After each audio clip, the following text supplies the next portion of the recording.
ಸುಹಾಸ್ ರಾಧಿಕಾಳನ್ನು ಮನೆಗೆ ಕರೆದುಕೊಂಡು ಹೋಗುತ್ತಾನೆ. ಅಲ್ಲಿ ಅಜ್ಜಿ ಮತ್ತು ವನಜಾ ಮಾತನಾಡುತ್ತಾ ಕುಳಿತಿರುತ್ತಾರೆ. ಸುಹಾಸ್ ರಾಧಿಕಾ ಕೈಯನ್ನು ಹಿಡಿದು ಒಳಗೆ ಕರೆದುಕೊಂಡು ಬರುವುದನ್ನು ನೋಡಿ ಅಲ್ಲಿಯೇ ಮಾತನಾಡುತ್ತಾ ಕುಳಿತಿದ್ದ ವನಜಾ ಮತ್ತು ಅಜ್ಜಿ, ಏನಾಯಿತು ಸುಹಾಸ್, ರಾಧಿಕಾಗೆ ಯಾಕೆ ಹೀಗೆ ಕೈ ಹಿಡಿದುಕೊಂಡು ಬರುತ್ತಿದ್ದೀಯಾ, ಯಾಕೆ ಅವಳು ಸಪ್ಪಾಗಿದ್ದಾಳೆ ಎಂದು ಕೇಳುತ್ತಾರೆ.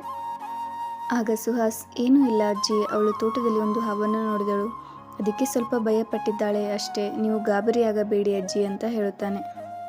ಆಗ ರಾಧಿಕಾ ವನಜಾ ಕಡೆ ಗಾಬರಿಯಿಂದ ಹೋಗುತ್ತಾ, ಮಾಮ್, ಅದು ಆ ಹಾವನ್ನು ನಾನು ನನ್ನ ಕನಸಿನಲ್ಲಿ ಕಂಡೆ, ಅದೇ ಹಾವನ್ನೇ ಇವಾಗ ನಾನು ತೋಟದಲ್ಲಿ ನೋಡಿದ್ದು, ಎರಡೂ ಒಂದೇ ಥರನೇ ಇತ್ತು ಮಾಮ್ ಅಂತ ಹೇಳುತ್ತಾಳೆ. ಅಜ್ಜಿ ಮತ್ತು ಸುಹಾಸ್ ಆಶ್ಚರ್ಯದಿಂದ ಅವರನ್ನೇ ನೋಡುತ್ತಾರೆ. ಆಗ ಅಜ್ಜಿ, ಏನಿದು ವನಜಾ, ರಾಧಿಕಾ ಏನು ಹೇಳುತ್ತಿದ್ದಾಳೆ, ಈ ಕನಸು, ಹಾವು, ಏನಿದೆಲ್ಲ? ಅದಕ್ಕೆ ವನಜಾ, ಹೌದು ಅತ್ತೆ, ರಾಧಿಕಾಳಿಗೆ ಹುಣ್ಣಿಮೆಗೆ ಕನಸು ಬೀಳುತ್ತೆ, ಅದರಿಂದ ಅವಳು ತುಂಬ ಭಯಪಡುತ್ತಾಳೆ, ಅದಕ್ಕೋಸ್ಕರನೇ ನಾನು ಹಠ ಮಾಡಿ ವಿಕ್ರಮ್ನ ಕರೆದುಕೊಂಡು ಬಂದಿದ್ದು, ನಮ್ಮ ಕುಲದೇವತೆಗೆ ಪೂಜೆ ಮಾಡಿಸಿದರೆ ಸರಿ ಹೋಗಬಹುದೆಂದು ಅತ್ತೆ ಎಂದು ಅಜ್ಜಿಗೆ ಹೇಳುತ್ತಾಳೆ.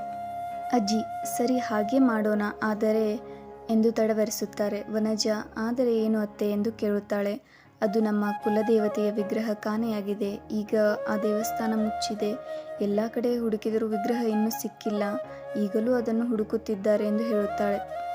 ವನಜಾ ಆತಂಕದಿಂದ, ಈಗ ಏನು ಮಾಡುವುದು ಅತ್ತೆ, ಇದೆಲ್ಲ ಯಾವಾಗ ನಡೆಯಿತು ಎಂದು ಕೇಳುತ್ತಾಳೆ. ಆಗ ಅಜ್ಜಿ, ಸುಮಾರು 15 ವರ್ಷದ ಹಿಂದೆ, ಅದು ನಮಗೆಲ್ಲ ಮರೆಯೋಕೆ ಆಗದ ದಿನ ಅಂತ ಸುಹಾಸ್ನ ಕಡೆ ತಿರುಗಿ ಕಣ್ಣೀರು ಹಾಕುತ್ತಾಳೆ. ಆಗ ಸುಹಾಸ್ ಕೂಡ, ಅಳಬೇಡಿ ಅಜ್ಜಿ ಅಂತ ಅಜ್ಜಿಯನ್ನು ತಬ್ಬಿಕೊಳ್ಳುತ್ತಾನೆ. ಅವನು ಕೂಡ ದುಃಖ ಪಡುತ್ತಿರುತ್ತಾನೆ. ಅಲ್ಲಿ ಮೌನ ತುಂಬಿದ ವಾತಾವರಣವಿರುತ್ತದೆ.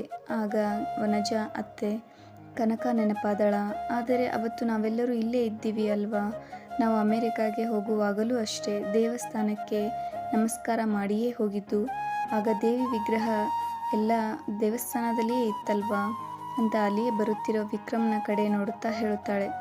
ಆಗ ವಿಕ್ರಮ್ ಅಜ್ಜಿಯನ್ನು ನೋಡುತ್ತಾ, ಹೌದು ಅಮ್ಮ, ದೇವಿ ವಿಗ್ರಹ ಅಲ್ಲಿಯೇ ಇತ್ತು, ನನಗೆ ಚೆನ್ನಾಗಿ ನೆನಪಿದೆ ಎಂದು ಹೇಳುತ್ತಾನೆ. ಆಗ ಸುಹಾಸ್, ಹೌದು ಮಾವ, ಅದು ಆಗ ಅಲ್ಲಿಯೇ ಇತ್ತು, ಆದರೆ ಅದು ನಕಲಿ ವಿಗ್ರಹವಾಗಿತ್ತು. ಅಪ್ಪ ಅಮ್ಮ ಆಕ್ಸಿಡೆಂಟ್ನಲ್ಲಿ ಹೋದ ಮೇಲೆ 2 ದಿನ ದೇವಸ್ಥಾನದ ಬಾಗಿಲು ಹಾಕಿತ್ತು, ದೇವಿಗೆ ಪೂಜೆ ಆಗಿರಲಿಲ್ಲ, ಮತ್ತೆ ನೀವು ಹೋಗುವಾಗ ಅದೇ ವಿಗ್ರಹ ನೋಡಿರುತ್ತೀರ.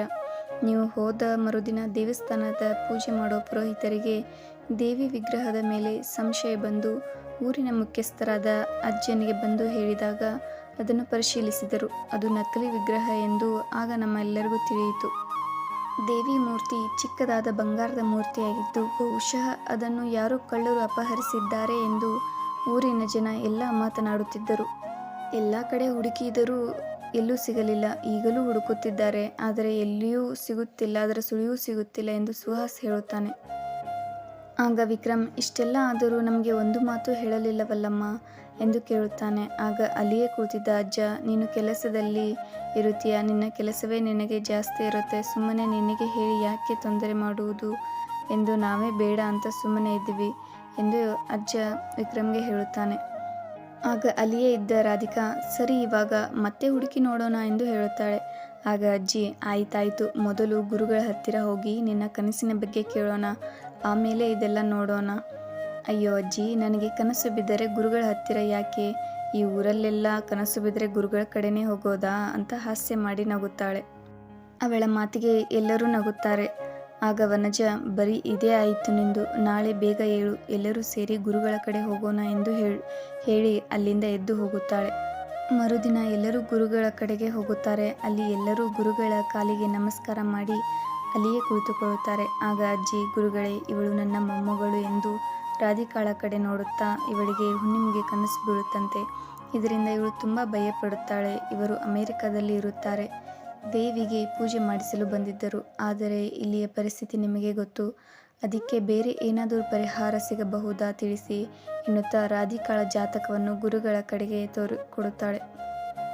ಮೌನವಾಗಿ ಗುರುಗಳು ರಾಧಿಕಾಳ ಜಾತಕವನ್ನು ನೋಡುತ್ತಾರೆ ಮತ್ತು ಆಶ್ಚರ್ಯಪಡುತ್ತಾರೆ. ಅವಳು ಏನು ಕನಸು ಕಾಣುತ್ತಿದ್ದಾಳೋ ಅದು ನಿಜವಾಗಿಯೂ ಇರಬಹುದು, ಅಥವಾ ಅದು ಅವಳಿಗೆ ಏನನ್ನೋ ಹೇಳಲು ಪ್ರಯತ್ನಿಸುತ್ತಿರಬಹುದು, ಏಕೆಂದರೆ ಇವಳು ಈ ಲೋಕದವಳಲ್ಲ ಎಂದು ಹೇಳುತ್ತಾರೆ. ಆಗ ರಾಧಿಕಾ, ಹಾಗಾದರೆ ನಾನು ಬೇರೆ ಗ್ರಹದಿಂದ ಬಂದಿದ್ದೀನಾ ಗುರುಗಳೇ ಎಂದು ಹಾಸ್ಯ ಮಾಡುತ್ತಾಳೆ. ವನಜಾ ಅವಳನ್ನು ಕೋಪದಿಂದ ನೋಡುತ್ತಾ, ನಿನಗೆ ಇದು ಅರ್ಥವಾಗುವುದಿಲ್ಲ, ಸುಮ್ಮನಿರು. ಗುರುಗಳು ಮಂದಹಾಸ ಬೀರುತ್ತಾ, ಮಗು ರಾಧಿಕಾ, ಇದು ಸತ್ಯ. ಅದು ನಿನಗೆ ಸದ್ಯದಲ್ಲಿಯೇ ತಿಳಿಯುತ್ತದೆ. ಆಗ ನೀನೇ ನನ್ನ ಹತ್ತಿರ ಬರುತ್ತೀಯಾ ಎಂದು ರಾಧಿಕಾಳನ್ನು ನೋಡುತ್ತಾ ಹೇಳುತ್ತಾರೆ. ಅದಕ್ಕೆ ಅಜ್ಜಿ, ಗುರುಗಳೇ, ರಾಧಿಕಾ ಈ ಲೋಕದವಳಲ್ಲ ಎಂದು ಯಾಕೆ ಹೇಳಿದಿರಿ? ಇದರ ಅರ್ಥವೇನು ಎಂದು ಭಯದಿಂದ ಕೇಳುತ್ತಾಳೆ. ಆಗ ಎಲ್ಲರೂ ಭಯದಿಂದ ಗುರುಗಳನ್ನು ನೋಡುತ್ತಿರುತ್ತಾರೆ. ಆಗ ಗುರುಗಳು, ಇದಕ್ಕೆ ಅರ್ಥ ಸದ್ಯದಲ್ಲೇ ಸಿಗುತ್ತೆ. ಹಾಗೆ ಕಾರಣವಿಲ್ಲದಿದ್ದರೆ ನೀವು ಅಲ್ಲಿಂದ ಇಲ್ಲಿಯವರೆಗೂ ಬರುತ್ತಿರಲಿಲ್ಲವೆಂದು ರಾಧಿಕಾ ಕಡೆ ತಿರುಗಿ ನೋಡುತ್ತಾ ಹೇಳುತ್ತಾರೆ. ಸರಿ ಎಂದು ಎಲ್ಲರೂ ಅಲ್ಲಿಂದ ಮನೆಗೆ ಹೋಗುತ್ತಾರೆ. ಎಲ್ಲರಿಗೂ ಅವತ್ತು ಗುರುಗಳು ಹೇಳಿದ್ದೇ ಯೋಚನೆಯಾಗಿರುತ್ತೆ. ಹಾಗೆ ಗುರುಗಳು ಹೇಳಿದ ಸಮಯ ಅವತ್ತೇ ಆಗಿರುತ್ತೆ. ಯಾಕೆಂದರೆ ಅದು ಹುಣ್ಣಿಮೆಯ ದಿನವಾಗಿರುತ್ತೆ. ಆ ದಿನ ಎಲ್ಲರೂ ತಮ್ಮ ತಮ್ಮ ಕೋಣೆಯಲ್ಲಿ ಮಲಗಿರುತ್ತಾರೆ.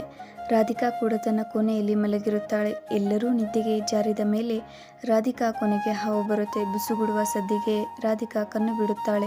ಭಯದಿಂದ ಅದನ್ನೇ ನೋಡುತ್ತಿರುವಾಗ ಅದು ಒಂದು ಗಂಡಸಿನ ರೂಪಕ್ಕೆ ಬದಲಾಗುತ್ತದೆ.